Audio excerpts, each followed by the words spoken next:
All right, let's go and get started. We have green dots for where you can sit. Um, So good morning, everybody. I am Maria Rodriguez Alcala, and I work for University of Missouri Extension.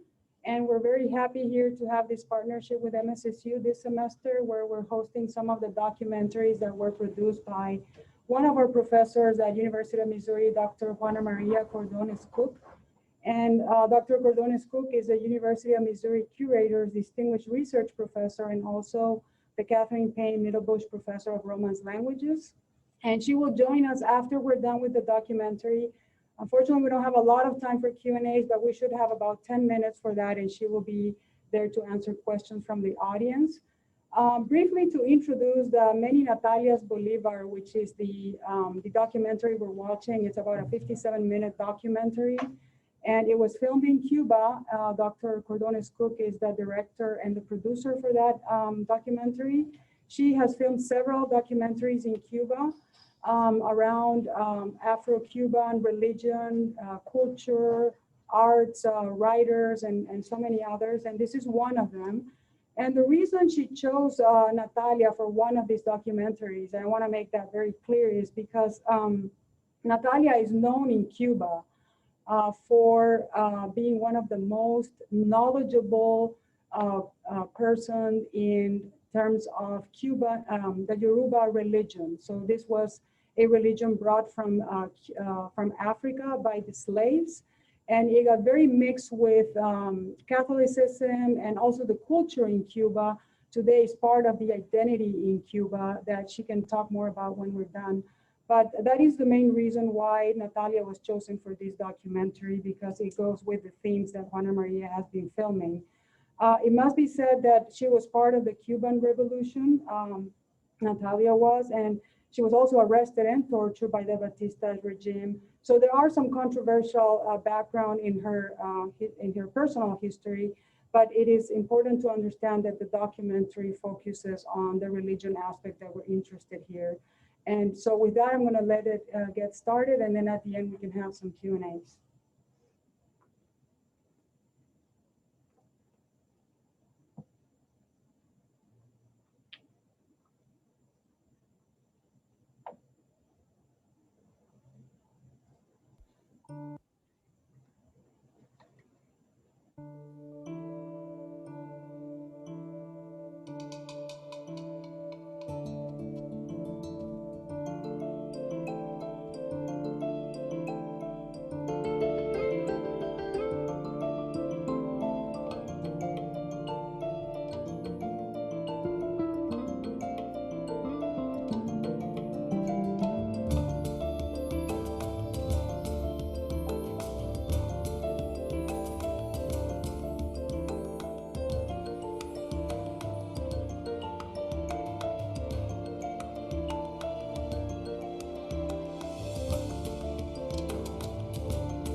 Nací en una familia privilegiada, porque ahí aprendí lo que era más importante en una familia, la unión.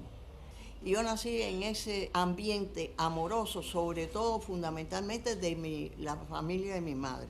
La familia de mi padre era Bolívar, Bolívar y Bolívar por Santiago de Cuba, porque ahí se estableció un tío paterno de Simón Bolívar, de donde nace toda nuestra rama.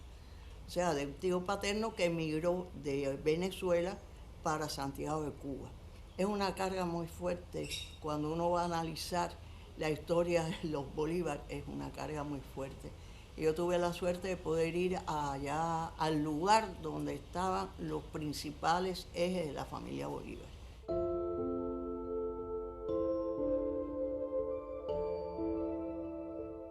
Y la familia de mi madre, que son Aróstegui vascos, por parte del Aróstegui, y González de Mendoza, español no sé si de Galicia, de de un lado de eso.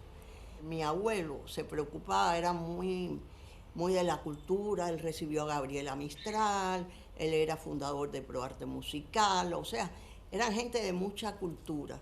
Y él obligó a todos sus hijos a tocar un instrumento musical, que es muy curioso, porque una tía solterona tocaba el arpa, y todos tocaban flauta, tocaban piano. Mi tía Natalia, que se llama, yo me llamo igual que ella, declamaba a Juana Ibarburo, a Gabriela Mistral, a todos los grandes poetisas latinoamericanas. Y en ese ambiente me crié yo.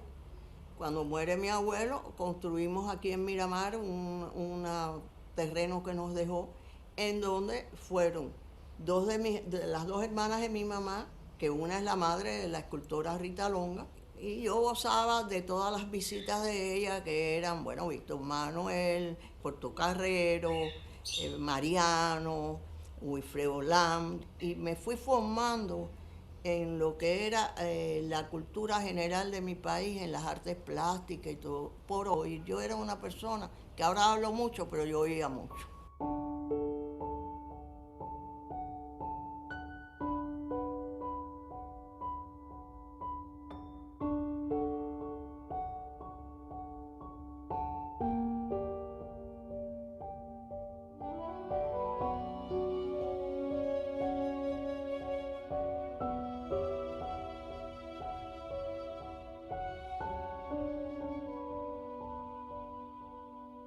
Mi nana negra era de origen congo, nacida en el seno de la familia de mi madre, hija de esclavos, y se había quedado a trabajar en la casa de mi abuelo.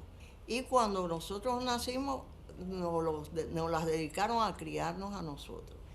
Como ella tenía todas las fábulas, la tradición oral de su madre, la madre la dormía a ella contándole los cuentos de tradición oral de origen congo, porque era de origen congo. Y de esas fábulas y de esas historias, a mí me abrieron una curiosidad muy grande de imaginaciones, de como un surrealismo infantil, diría yo, un surrealismo infantil afro. Entonces mi mamá, había veces la oía ella hablando y le decía, Isabel, pero si yo le he dicho, Chicha, le decíamos, que no le diga a la niña estos cuentos. Inclusive ella tenía unos cantos muy bonitos en lengua, pero yo nunca pude captar esos cantos que deben haber sido antiquísimos, porque ella las noches libres se reunía con muchas de las criadas de la zona y hacían misas espirituales, pero misas espirituales muy distinto a lo que conocemos nosotros ahora, porque todas ellas hacían misas espirituales invocando, ya bien hubieran sido de origen yoruba, ya bien hubieran sido españoles natos, ya bien hubieran sido arará o de otras tribus. Ellos se unían y llamaban a esas espiritualidades. A mí me invitaron una vez, una noche, y fue lo más interesante porque no es el espiritismo que yo he estudiado, que hemos estudiado nosotros, sino es un espiritismo muy extraño. Y como yo era la niña bitonga, como decíamos nosotros, la niña de bien, sentada ahí mirando eso con una gran curiosidad, ella fue para mí la guía. Además fue como una verdadera madre. No voy a decir que mi madre y mi padre no eran unos verdaderos padres, pero eran muy rígidos con uno. Y no era la cosa, yo nunca he dado un beso, porque a mí nunca me dieron un beso. Entonces quien me ñoñaba, como decimos nosotros, era mi nana. Inclusive yo en este momento todavía le debo un cuento de niño en honor a ella, pero no se lo he podido hacer. Pero bueno, lo haremos. Sí, sí se puede.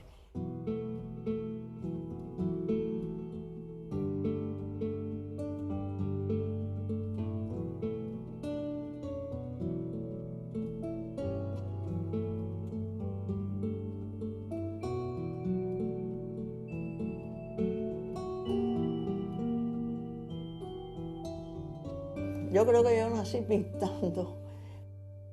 Mi vida se convirtió un poco difícil porque nosotros somos tres hermanos y mi hermana era una mujer preciosa, era una niña preciosa, mi hermano era precioso y yo era una adefesio. Entonces, llegándome a dar cuenta que era demasiado fea, dije, no, eso no me toca, yo voy a ver qué personalidad yo me enchapo con ella, y con esa voy, con 10 años, y dije, bueno, empecé a ir por la parte más material, que era que a mi hermana le compraban todo lo bueno, y yo heredaba de mi hermana. Yo detestaba heredar, no por nada, sino porque los gustos de mi hermana nunca han sido los míos. Entonces yo decidí hacer estampitas.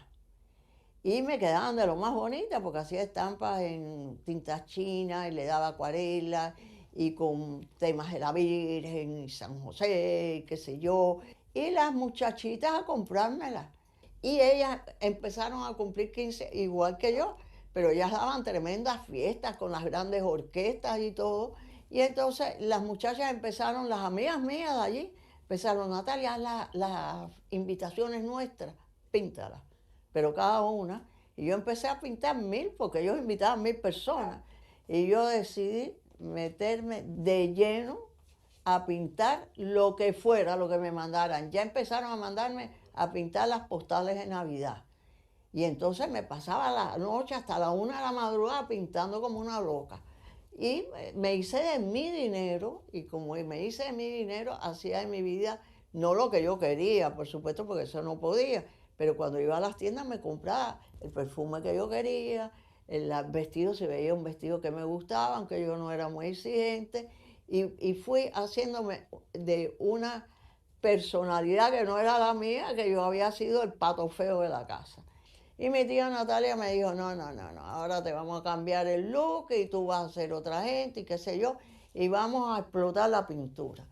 En las vacaciones me iba para Nueva York y daba pintura en el Art Student League de Nueva York, y me dieron una beca de 5 años para que yo fuera a pintar con ellos. Imagínate tú, eran unos monstruos, y mi mamá le dijo que no.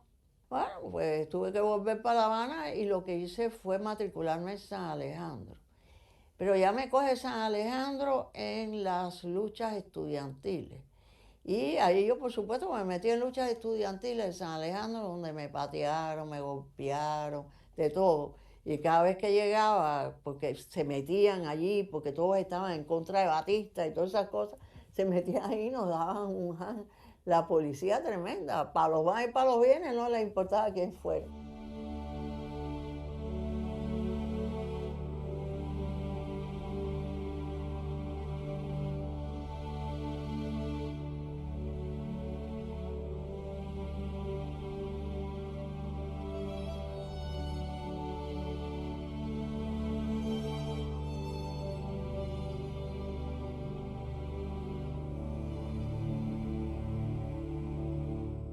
Yo paso a trabajar en Bellas Artes como guía técnica del museo, en inglés, un poco de francés y español, porque me entero que Lidia Cabrera está montando las salas de etnología afrocubana.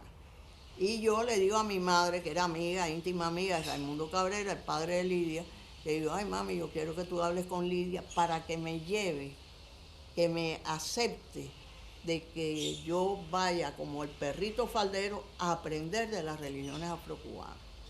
Y empiezo ya, cuando abre el museo, a especializarme en el estudio fragmentado de las religiones, porque nosotros como personas, como estudiantes y eso, no nos daban nada. I forgot completely. De la influencia negra en la cultura. I forgot completely. Tú no lo buscaba, nadie te lo daba.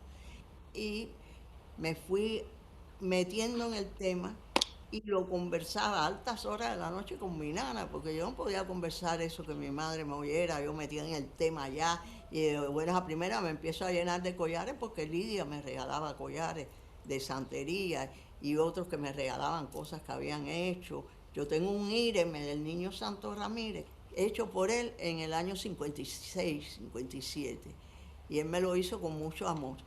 Y él era un yamba de primera, un alto jerarca.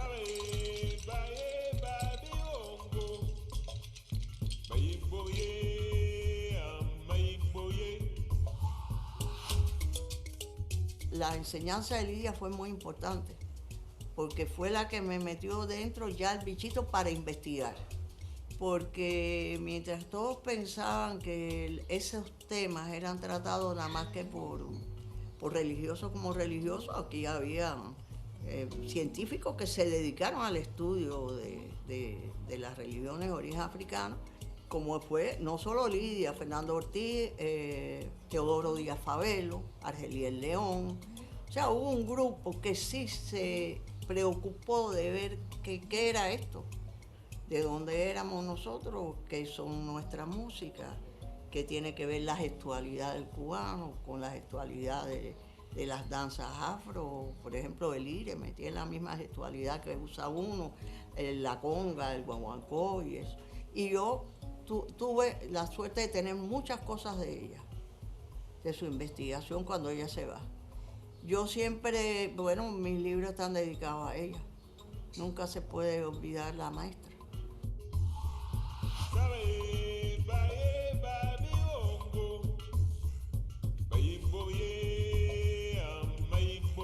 Yo siempre he sido muy en contra de lo que me obligan a hacer. Yo las cosas que me ordenan me resbalan, la verdad me molestan. Entonces, como yo veía en la sociedad que querían meterme el noviecito de la sociedad, el qué sé yo fui en contra de eso. Y entonces me empaté con Van Goemer, y Van Goemer fue un antes y un después en mi vida.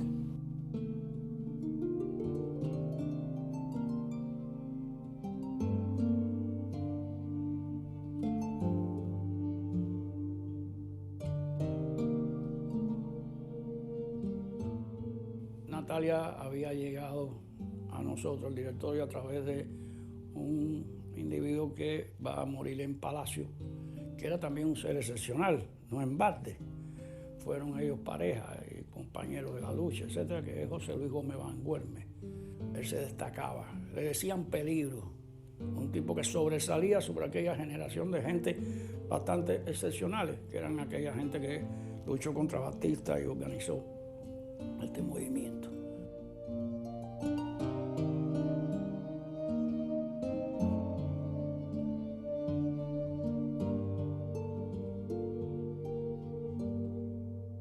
Yo tenía un primo que era gángster, hijo de mi tía Natalia, que había estado en la Segunda Guerra Mundial y que me enseñó a disparar. Y me sirvió mucho cuando quise entrar en el directorio revolucionario. Y un buen día Van Guerme me dice, oye, vamos que te quiero presentar a una gente.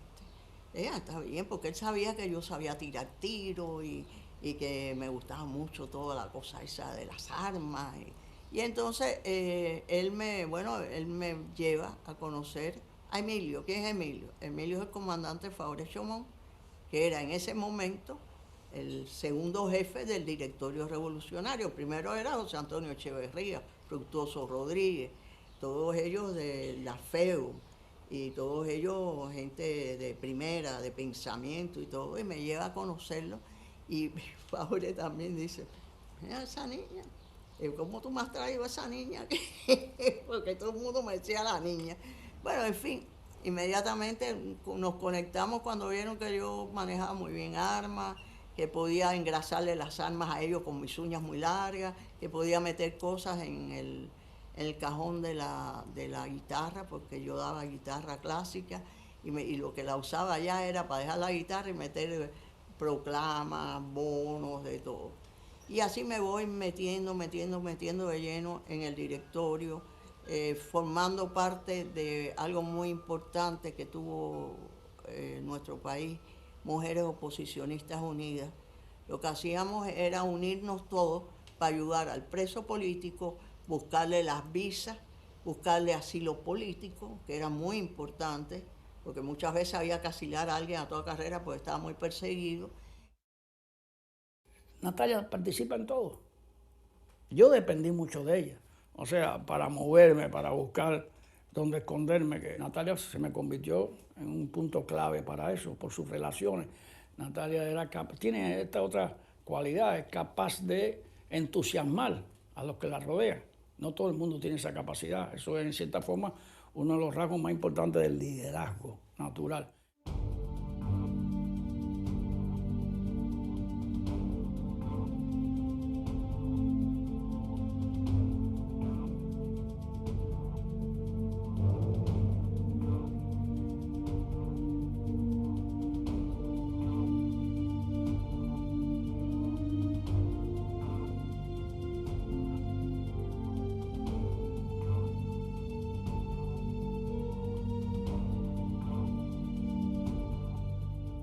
El 13 de marzo del 57 se produce el asalto a Palacio, donde el directorio concentra todos sus recursos, sus mejores hombres, etc.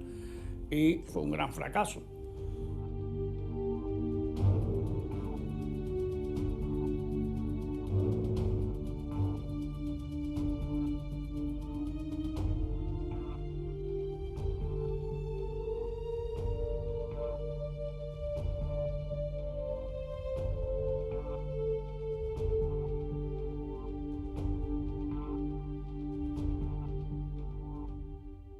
Y así vi, desgraciadamente, el ataque a Palacio desde el tercer piso de Bellas Artes, con 100 y pico de turistas en el frente, donde ellos no habían pasado 10 minutos y estaban los tanques tirándola a la fachada, que la desbarataron total.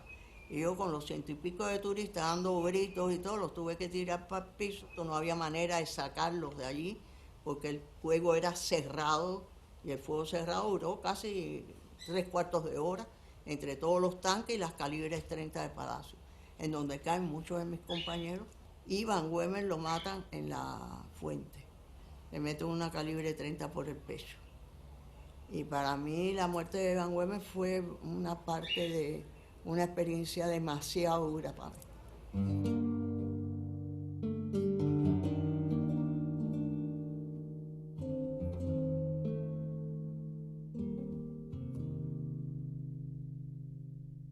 Yo tuve que dejar la pintura por allá por el 56, porque la pintura y esa vida que llevaba tan tensa no me permitía poderme sentar a hacer absolutamente nada que no fuera a pensar qué traslado de arma tenía, qué bomba iba a poner, a quién le íbamos a hacer un chequeo. Y entonces me vi imposibilitada de seguir pintando, cosa que me ha dolido en el fondo de mi alma, porque pensé que si hubiera seguido, hubiera sido una buena pintora.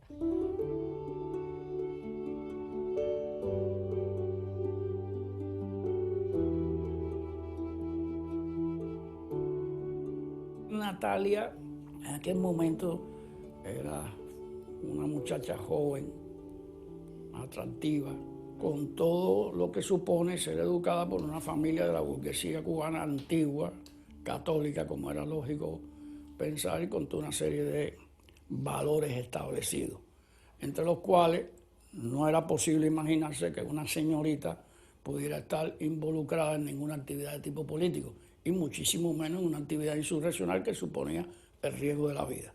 El hecho de ser revolucionario no tiene por qué borrarte el pasado. Ella tiene orgullo de su aristocracia porque no la tiene por qué negar.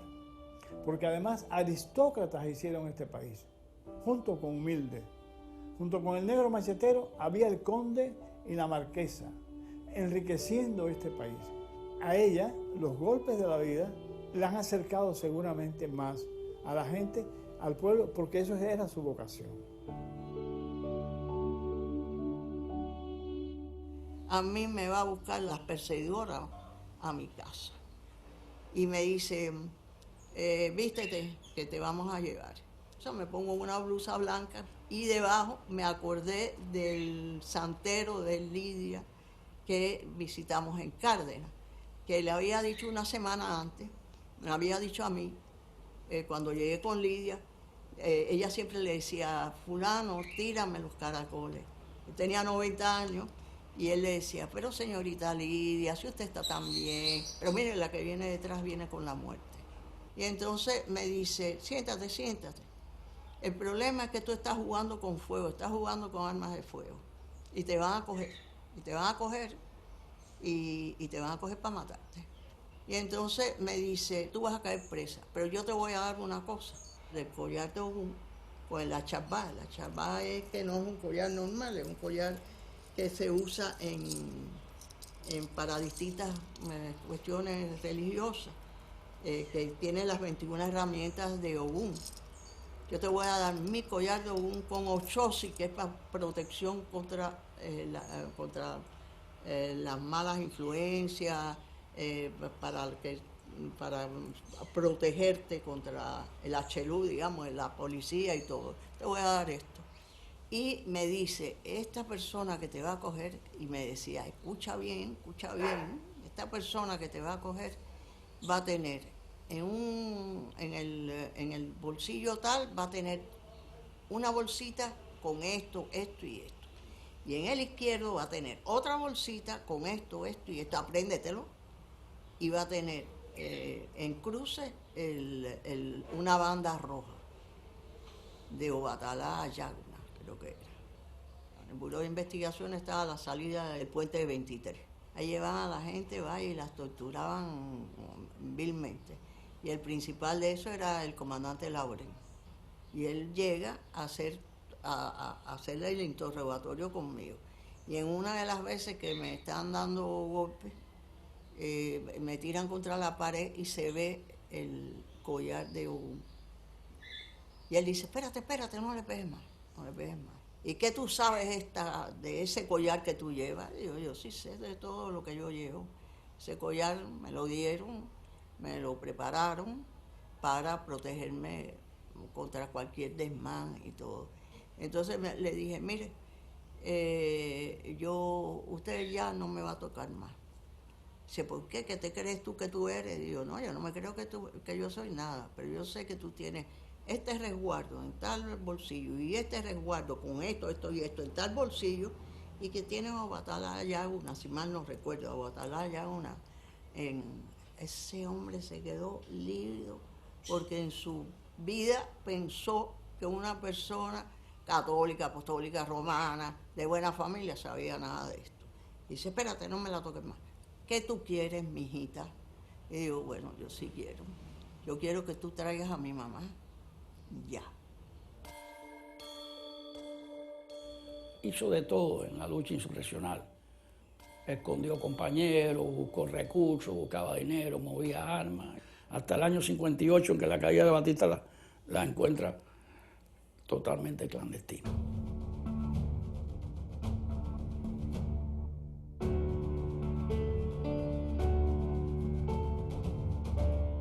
Cuando triunfa la revolución, lo primero que hice fue a reunir a dos de los grandes escultores cubanos que me ayudaron a guardar armas en la base del monumento de Martí, Roberto Estopiñán y Eugenio Rodríguez, que es otro gran escultor. Dice, ¿qué vamos a hacer? Y yo, vamos a tomar Bellas Artes. Y después empiezan las negociaciones con los dueños de las obras, porque ahí generalmente Bellas Artes se nutría mucho de las colecciones privadas, de Julio Lobo, de Lagunilla, de todos ellos, de Gómez Mena. Entonces yo, como eran gente que me conocían y todo, con sus abogados y con los abogados que había formado el gobierno en el antiguo Ministerio de Hacienda, vinieron y firmamos las actas de lo que había ahí en el museo de ellos. Y le hacíamos las actas que eran préstamos indefinidos, porque fue la única forma que yo tuve de agarrarme a eso y que ellos se fueran del país y yo tener agarrado eso en el Museo Nacional.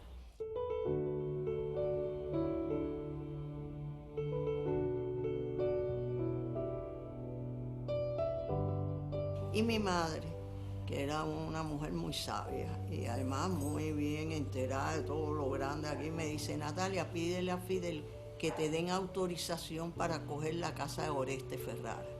Oreste Ferrara fue un testaferro del tiempo de Batista y de Machado. Entonces yo enseguida intervengo la casa con la milicia del directorio. En este momento me llama Julio Lobo y yo le digo, Julio, bueno, me estoy llevando lo que tú dijiste, las colecciones inglesas y eso, ¿por qué tú no me das la colección de Napoleón? Y se cierra el convenio de que él me dé la colección de Napoleón. Y todos emigramos para la casa de Ferrara con Eugenio, que hizo todo el diseño y cómo iba a ir el montaje de todo lo de Napoleón que teníamos, adaptarlo a esas condiciones.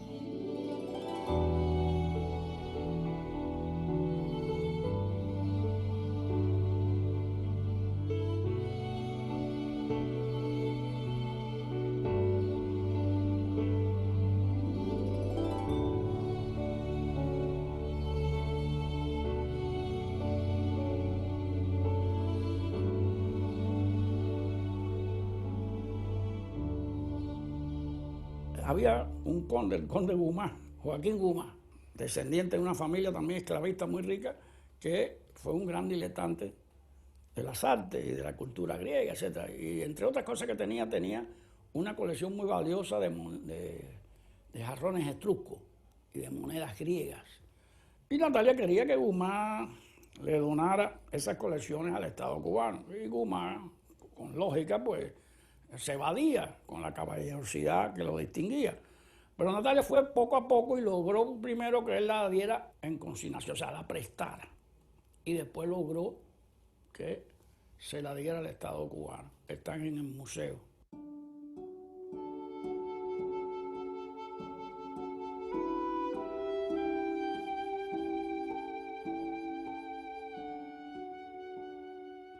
El problema es que después que pasan 2 o 3 años, al ver la riqueza que había de obra y ver que empezaron a venir las casas subastadoras de la Sotheby, la Park and Bennett y todas esas casas, y entonces se desbarató recuperación de valores del Estado, que estaba hecho con verdaderos abogados, gente muy seria, lo desbarataron y entonces le dijeron que no tenían suficiente cultura para saber lo que se podía vender o lo que debía ir al museo. Y entonces vendieron la ceca y la meca de cosas, inclusive en lotes. En lotes se vendieron lambs, se vendieron andaluces, se vendieron de todo. Inclusive la última venta que yo supe fue a Canadá, después que a mí me sacan del museo. ¿Por qué? Porque yo empiezo a quejarme.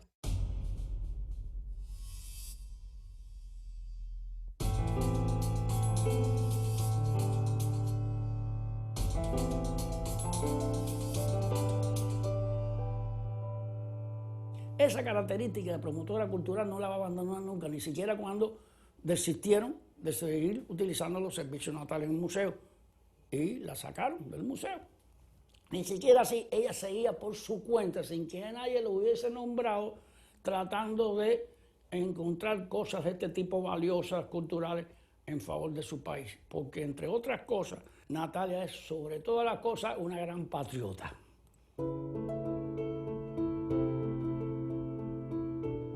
Uno va a decir que esa muchachita la envían a trabajar en la agricultura, o que la envían a trabajar en el cementerio, o cosas así totalmente absurdas. En un plan de la agricultura, Natalia llevaba una exposición y se ponía a explicar y cosas de ese tipo, porque esa es su personalidad. Es mucha Natalia, pero la misma. La Natalia combativa lo fue en su juventud muy fuertemente y lo sigue siendo. Siempre que se permite la ocasión, ella combate. La Natalia que puede encolerizarse y ser una fiera, si hace falta, para defender un criterio que ve que le están torciendo, para regañar sobre la actualidad en algo que ve que es injusto. La Natalia madre, muy madre, madrísima, con esa casa, que todo está en orden visto bajo la pupila de Natalia, donde todo se une para que la familia se exprese. Y la Natalia ingenua, más bien cómplice, con la que puedes contar, no para el mal, pero para la picardía. Y es una Natalia que yo agradezco mucho y que disfruto y no se lo digo.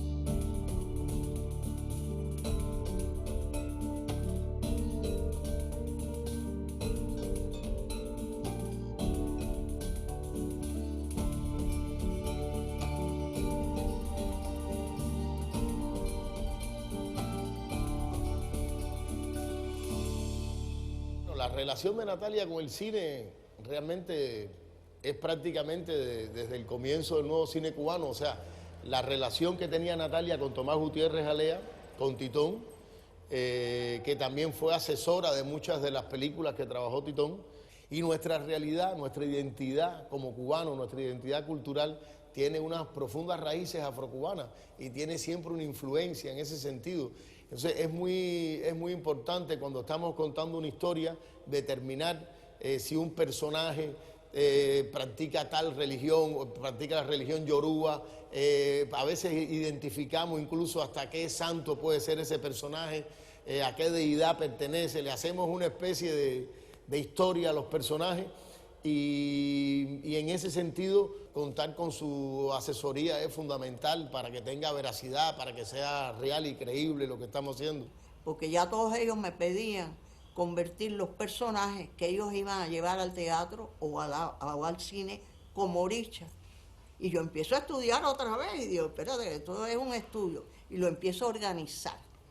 Porque ellos me enseñan que cómo querían que le organizara eso.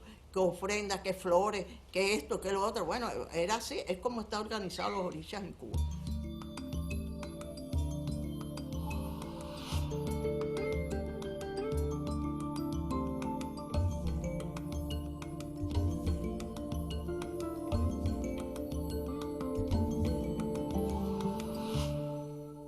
Ella llegó a mi casa con un bulto de papeles que yo empecé a colocar aquí, allá, porque digo, ¿qué tú quieres hacer con esto?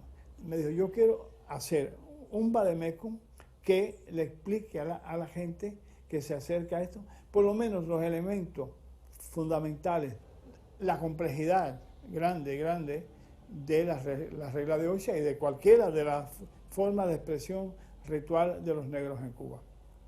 Ella pudo hacer una nomenclatura, digamos, de esos sistemas religiosos y ella acepta, creo yo, ese concepto. Ella ha tenido la capacidad de confrontar esos mundos, entonces yo creo que ella es un investigador de nuevo tipo, esa es mi impresión, es alguien que busca sus raíces, que cree que en todo eso está en su identidad. En mi juventud, cada vez que estábamos haciendo cualquier obra que tenía algún referente de la religión afrocubana, pues siempre contábamos con los orichas en Cuba, que nos facilitaba entender todo el tema de la religiosidad afrocubana, ¿no? Y así empecé a trabajar con su obra y realmente es como una madrina, ¿no? Es una energía que tú sientes de protección, pero no solamente de protección en el sentido religioso, sino también de conocimiento. Yo creo que vino a suplir, a reemplazar, a llenar un vacío que había. Y lo demuestran sus libros. El más conocido, Los orichas en Cuba, es uno de los libros más populares de todas estas investigaciones, de todas estas indagaciones sobre el tema afrocubano.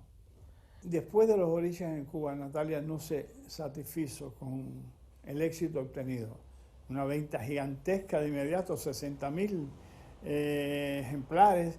Es uno de los libros más pirateados de Cuba. En cualquier parte aparece una edición pirata de Los orichas en Cuba. Ella no se conformó con este éxito y continuó investigando sobre el asunto para llegar al vínculo que ahora ella posee, ya no solamente de lo estrictamente religioso, sino el vínculo de la vida y de las costumbres y de las historias individuales con lo religioso. Yo creo que uno de los valores también de Natalia es entrar a temas tabú, a cuestiones que no están dilucidadas. Ha publicado un libro interesantísimo sobre Quintín Banderas. Todas esas historias eran historias que estaban en lo que se llama en el mundo oral y en la memoria de muchos cubanos que ya no viven hoy. Entonces, Natalia entró a ese tema que es muy importante, sobre una figura tan polémica, tan, digamos, polisémica también como Quintín Banderas, que es un héroe de la independencia cubana.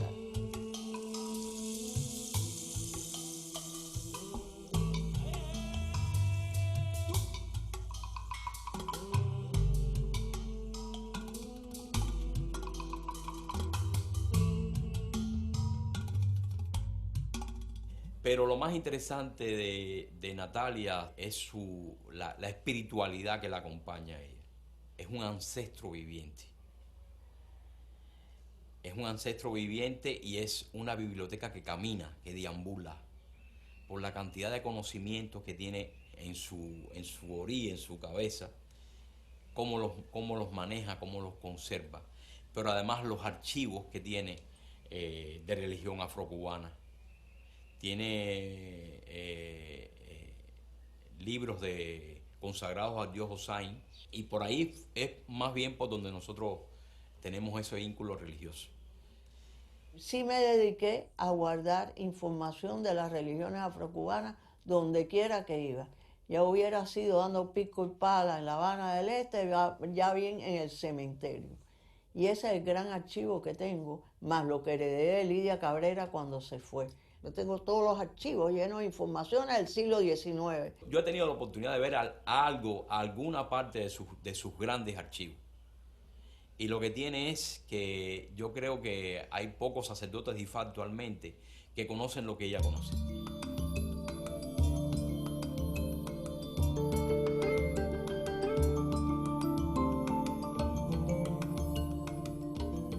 Entre tantas cosas que tiene un recetario de culinaria de origen afrocubano, que yo teniendo aquí en casa por un tiempo, 3 años creo, un paladar, hacíamos el día de la comida afrocubana con las recetas de Natalia.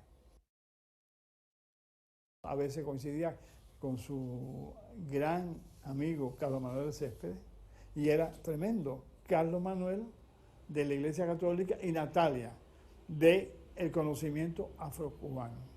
Tanto así, una vez presentando Carlos Manuel y yo un libro de Natalia, digo Carlos Manuel, solamente Natalia logra unir como era verano caliente, en este lugar a sudar a Dios y al diablo en la Tierra del Sol. Y Carlos Manuel, que era un hombre muy simpático y muy sabio, dijo: mira, Reinaldo, ni tú eres tan pecador ni yo tan santo. Si yo algo he apreciado en Natalia en todos estos 50 años, ha sido su lealtad en la amistad. Aunque uno pueda después distanciarse en opiniones, eso no importa. Uno puede pensar como quiere, discutir con Natalia hasta con calorcito en la discusión, y la amistad sigue incólume siempre. Ella es muy leal, yo destacaría eso como primera cosa.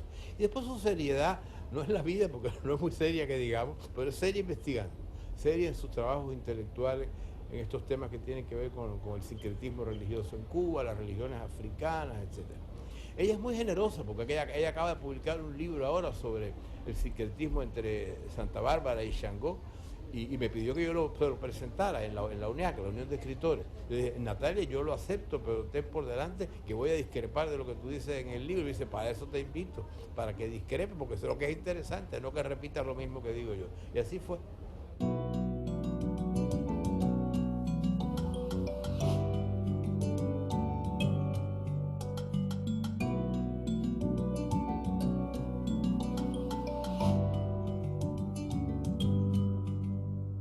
Yo siempre quise que Natalia siguiera pintando, pero no me hacía caso. Ella abandonó la pintura, cerró ese expediente, ya, no tiene nada que ver con ella. Y un buen día voy a la casa de Natalia y veo que Natalia ha ligado, relacionado a las dos cosas. O sea, sus estudios afrocubanos, que son las que le llevan el 90% de su vida en estos momentos, con la pintura. Empezó de buenas a primeras, se sintió, empezó a pintar. ¿Qué empezó a pintar? Motivos de afrocubanos. Y sigue pintando. O sea, ella se vuelve a reeditar, pero no abandona ninguna de sus experiencias anteriores, ni siquiera las más malas, porque eso forma parte de su nueva personalidad. Las muchas Natalia.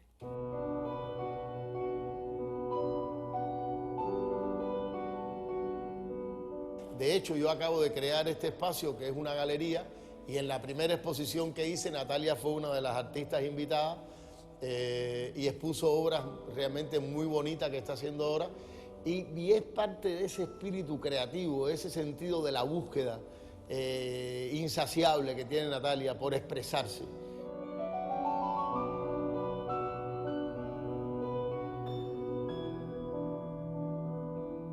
Se acercó a este taller porque tenemos una amistad maravillosa y discutimos la posibilidad de hacer y de trabajar un proyecto sobre Changó y la Virgen de Santa Bárbara.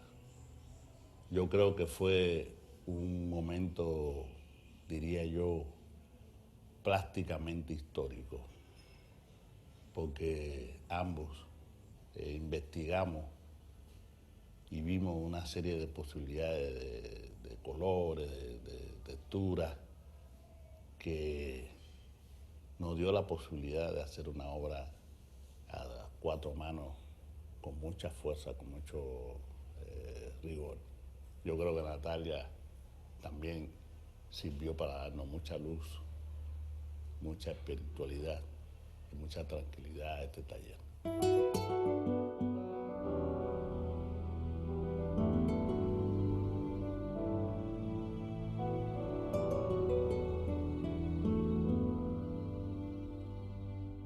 Volví a la pintura y decidí que mi pintura tenía que ser la pintura no de la que a mí me había gustado, porque yo pintaba en espátula y todo, sino la pintura religiosa, que tuviera que ver algo con toda la espiritualidad que me estaba dando a mí el haberme metido de lleno dentro de la religión.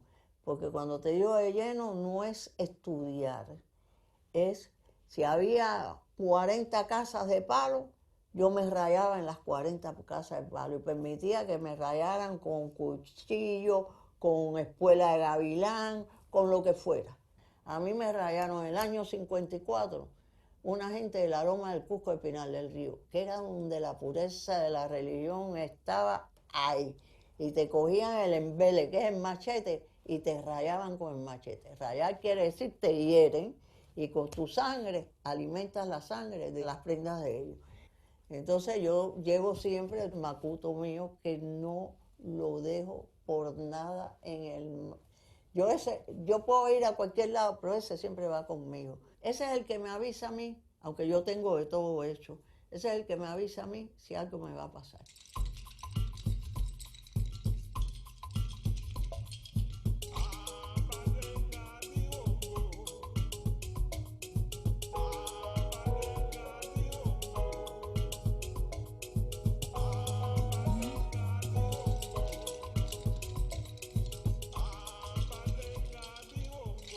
Yo siempre me he imaginado que esto ha sido una ironía de la historia en Cuba, que es una descendiente directa del primero que introdujo grandes barcos negreros con esclavos africanos que España autorizó. Anterior a eso eran ingleses, franceses. Pues hoy en día sea una de las principales estudiosas de la cultura afrocubana. Me parece que eso es una gran broma de la historia. Y esta señora, con esa dimensión física y esa altanería natural de su familia, pasó a ser lo que en sentido religioso de la letra de Ocha se llama Apetevida, que es cuando se tiran los caracoles para decir la buena o la mala ventura.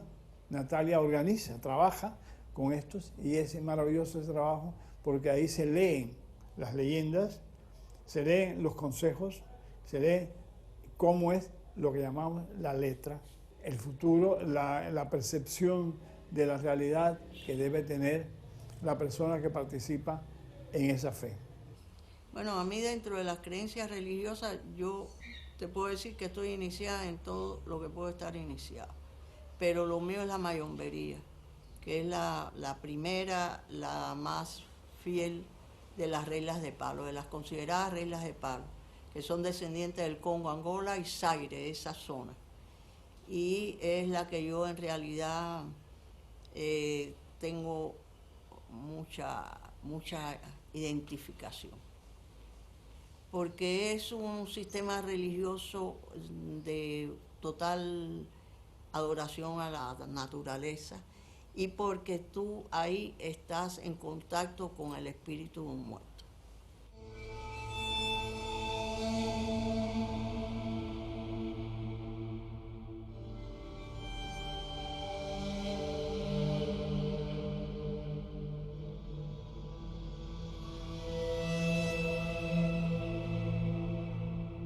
Yo creo mucho en eso, porque cuando tú pides una cosa, se te da el minuto. No tienes que esperar de estar dando gallos, gallinas, pollo, esto, palomas, ni nada. Tú le puedes pedir desde ponerle una cosa de fruta cuando están un poco violentas, o ponerle, o darle un pollito, o darle, no sé, un poco de aguardiente y tabaco, y eso, y son de respuesta fija.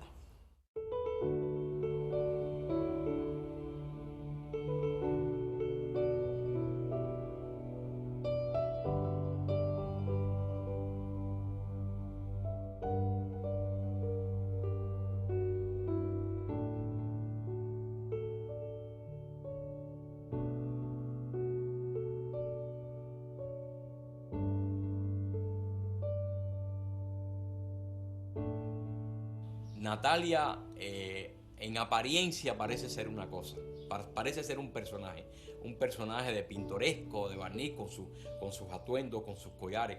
Cada collar eso es un resguardo que ella tiene, es un talismán que ella tiene. Y por eso ha tenido tanta larga vida, por lo resguardada que está. Porque mi casa está protegida desde que usted entra de la calle.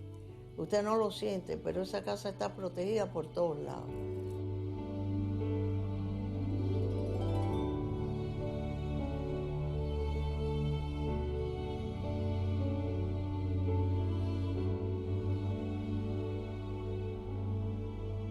Haití ha sido un país que me marcó desde muy niña, porque Haití llegó a ser un centro muy importante de la cultura caribeña. Y los cubanos iban a beber de Haití también. Además me nutrí de toda esa experiencia, porque yo creo que uno se va enriqueciendo espiritualmente y como persona cuando tú vas conociendo todas las diversas culturas que puedes penetrarlas en ellas, o penetrarlas de una forma, conocerlas aunque sea, o vivir un poco de ellas. Y a mí, yo digo siempre, yo he conocido casi el mundo entero, todos los mejores, las mejores, Italia, Francia, todo lo mejor. Pero a mí me dicen, y mi país es Haití. Y ahí empecé a escribir este libro de poemas, que es parte de las reflexiones que yo hago sobre Cuba y sobre Haití. Cuba, estás en mi silencio. Haití, en los espinos del barranco. Cuánta pena y angustia. Agüélleme allá, báñame en el azul de tus aguas, que tus olas rompan y acaricien mi cuerpo vencido y me lleven a las arenas de mi patria adorada. Es verdad que leer a Natalia es leer mucho de Cuba y de un poquito más general, pero ahí está la mano que busca esa información, la inteligencia que se aplica, la generosidad con que lo hace. Cuando llegamos a este conocimiento, respetamos y queremos más a Natalia Bolívar.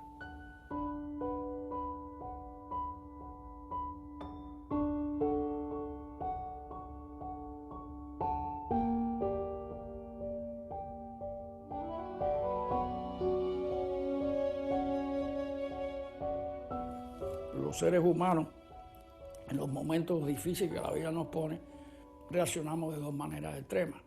Sale lo mejor que tenemos todos nosotros, el ángel que tenemos todos, y también la gente saca lo peor de ahí, el demonio que tenemos. Bueno, Natalia sacó lo mejor de ella en esas condiciones adversas y sigue sacando en las condiciones adversas que la vida le sigue poniendo a prueba, saca lo mejor de ella, no lo peor lo domina, lo pisotea. Para mí es una mujer muy moderna. Todavía es difícil encontrar mujeres tan modernas en la Cuba de hoy como Natalia. Es una mujer que realmente se fue fuera de tiempo, ¿no?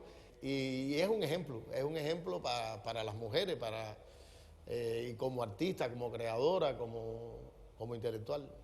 Yo hago todo lo máximo que puedo hacer por todo el que toca la puerta de mi casa.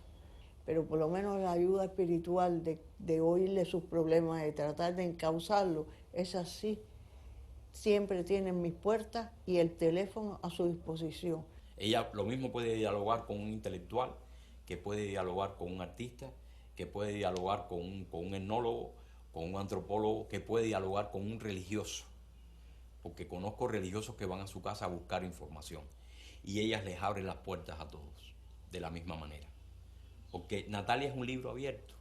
Natalia Bolívar es como un amuleto, como un amparo grande, una protección, digamos, para la cultura de base raigal del componente africano. Ella eligió y ella sabe dónde está y sabe cuáles son los valores que ella defiende de su identidad.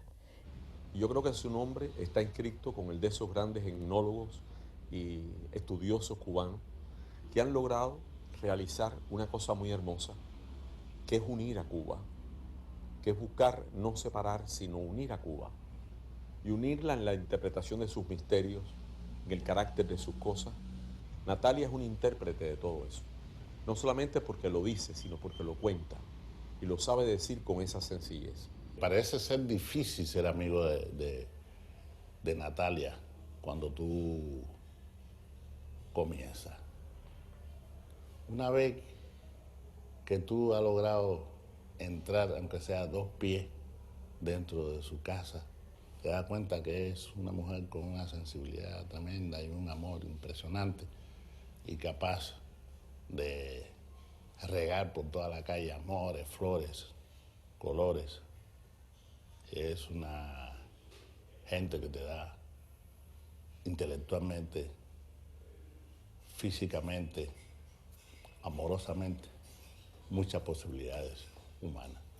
La suerte mía, pienso yo, haciendo un pequeño análisis de uno, que no lo debo hacer yo, lo deben hacer los demás, es que como yo he tenido muchos derroteros, he trabajado en muchas esferas de la cultura cubana, pues eso me ha ayudado a evadir muchos momentos muy crueles que yo he tenido. Yo nunca me he recuperado de nada de lo que me han hecho. Pero yo no me voy, este es mi país, esta es mi tierra, aquí nací yo. Y tú te estás totalmente, completamente reciclándote todos los días. Estás aprendiendo todos los días. Tu espíritu se va alimentando de esas enseñanzas. Esa es mi amiga Natalia, a quien yo en la intimidad le llamo la bruja mayor. Porque aquí siempre se habla del cuentista mayor, del sonero mayor que es Benny Moré, etc. Pues hay que decir que en esta actualidad, hembra, la bruja mayor, es Natalia.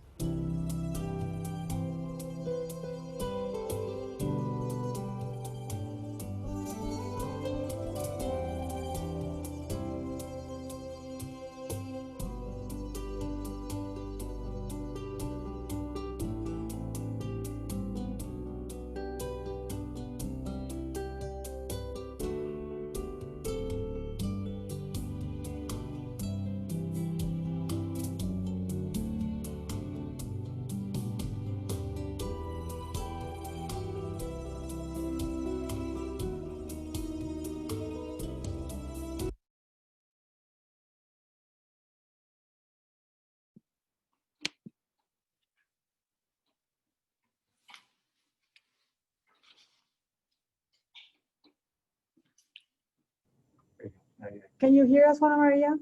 Perfectly well. Okay. Are there any questions you might have here?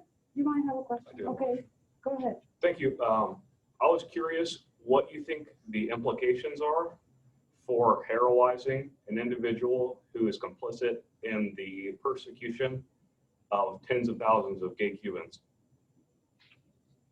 Were you able to hear? I couldn't hear well the question, Maria. You want to stand Yes, here? okay. I was just curious, like what you feel the implications are of heroizing an individual who was complicit in the persecution of tens of thousands of gay Cubans. Well, I don't know if I understand completely your question. My work is artistic and cultural. Mm-hmm. Okay, I'm not looking at the political aspect of this. If I were, then it would be a different kind of work. But everything I have done is cultural and artistic. Okay. And the majority, or there's a significant portion of this documentary that romanticized her involvement in the Cuban Revolution. Well, I don't think it romanticizes, it tells it the way it was really. Okay. Okay? Yeah, thank you. You're welcome. Thanks for your question. Do we have more questions from people who are joining? Let me just say one thing. I try not to be political in anything that I do because actually I do not agree with a totalitarian regime. However, I have to tell you that I have been studying for about 30 years the cultures of the African diaspora in Latin America. And I have seen nowhere in Latin America a development of an Afro-descendant intelligentsia like I have seen in Cuba. And that is why I have been doing the work I have been doing.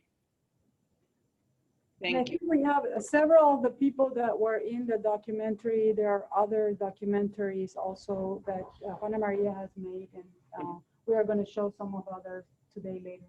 You're welcome to come too. Okay. That would be great.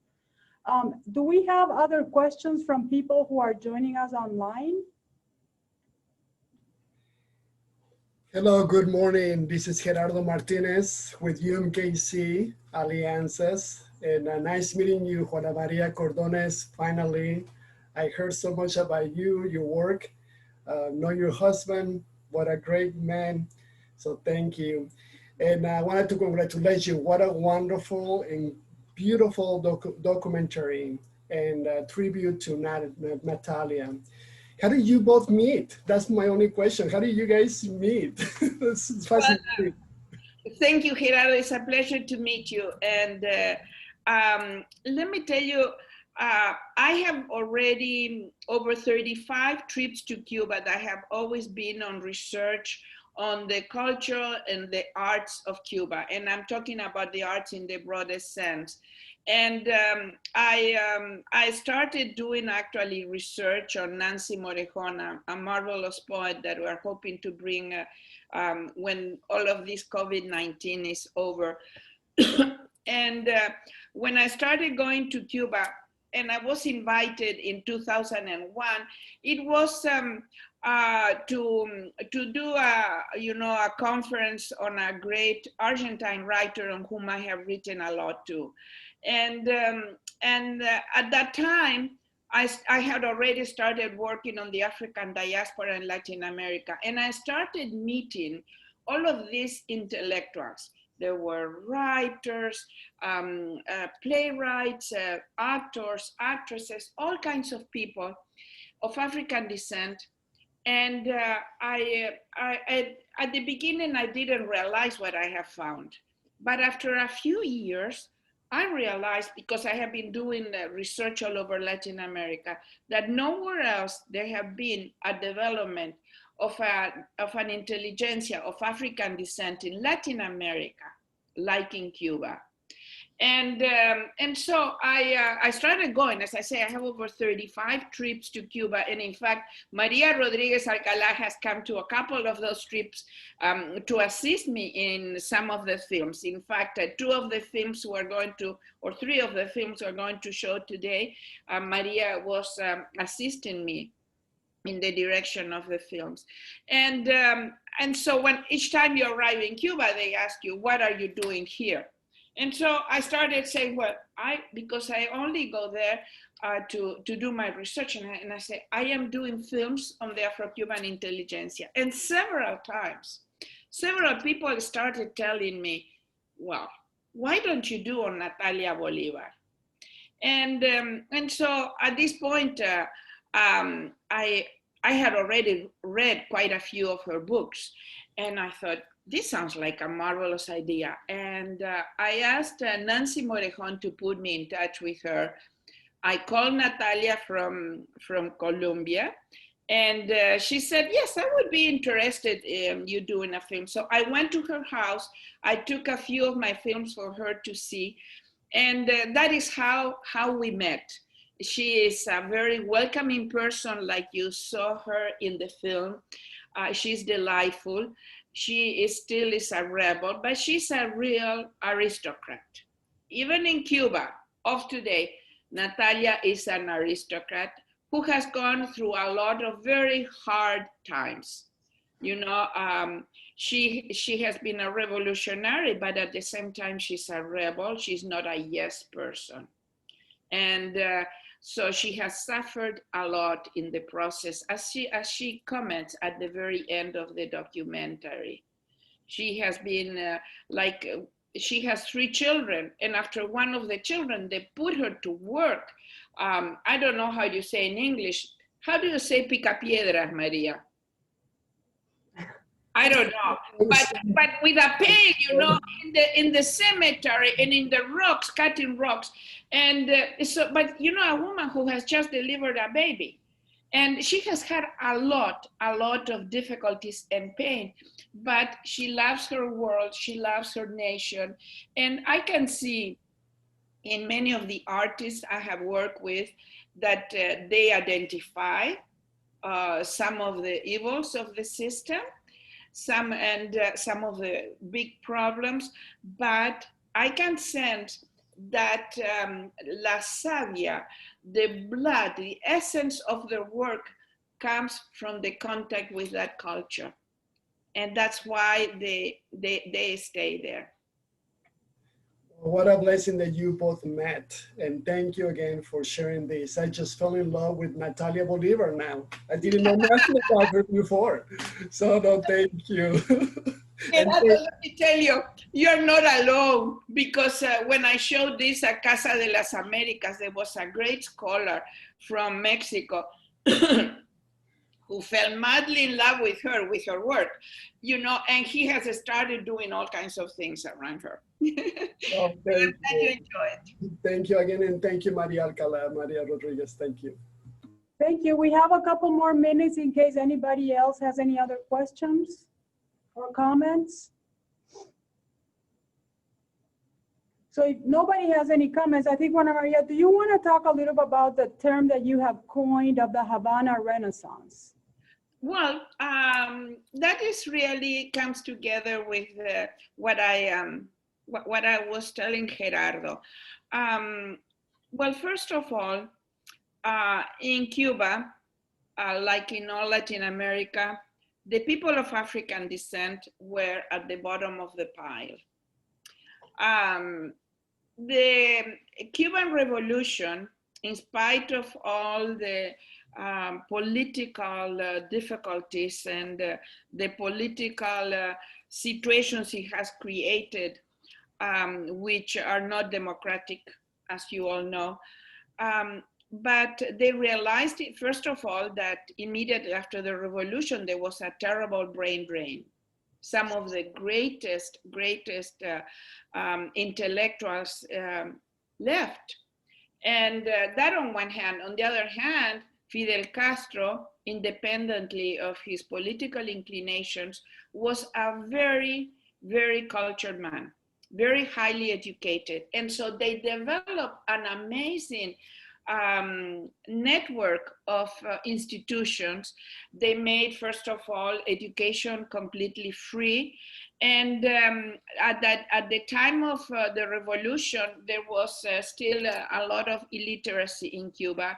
And so in 1961, they made the Year of Education, and they had the Campaña de Alfabetización, the literacy campaign, which was about, it took about 1 million people.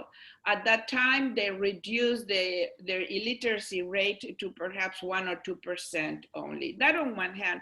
But then, for instance, they founded a press where books actually, to today, they can be purchased by pennies.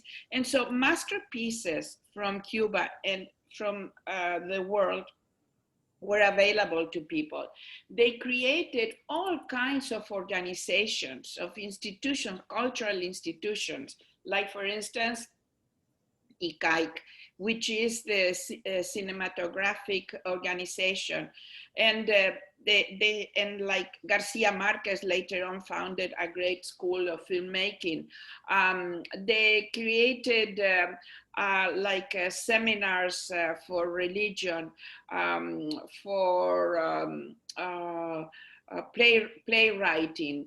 I mean, if you name it, they created all of these organizations. And then, according to Diago, who is one of the great artists, contemporary artists, they created the Casa de las Culturas, the cultural houses, which were small institutions all over the country where they would provide opportunities of learning about all the arts. So the children who would come from small places where they wouldn't have otherwise any exposure to any art, then after school, they would be able to attend this Casa de las Culturas. And like this, all kinds of organizations to really give opportunities. And so sometimes you find people who come from very humble backgrounds, but who are great intellectuals. Amazing, okay? And that is something that independently from all the a totalitarian regime, I cannot help but admire very deeply, because I have not seen any places in Latin America a development of a Black intelligentsia like I have seen in Cuba. And actually, I call this development Havana's Black Renaissance, because it is very much like the Harlem Renaissance in the United States. The only difference is that the Harlem Renaissance was about 10 to 15 years. And it came really after a tremendous changes, cultural changes, social changes, the immigration to the North, more industrialization, World War I. And in Cuba came after the cataclysmic Cuban Revolution of 1959. But the difference, as I was trying to point out, is that in Cuba, then the Harlem Renaissance was over in the 30s. In Cuba, there has been this development of a Black intelligentsia. There has been all kinds of difficulties. There were like the UMAP. I mean, there was persecution of homosexuality. I mean, the stories are incredible. However, still, there have this tremendous development of intellectuals of African descent more than anywhere else in Latin America. And that is why I do so much research in that area there. Well, I think we want to thank you. We're right on time, Juana Maria, and we're going to join you again at 1 p.m. with the other documentary we're showing here in the same theater. Okay. And we want to thank everybody who has participated in this, and I hope you all have a nice rest of the day. Wonderful. Okay, ciao. Ciao. Thank you very much. Thank you. Bye-bye.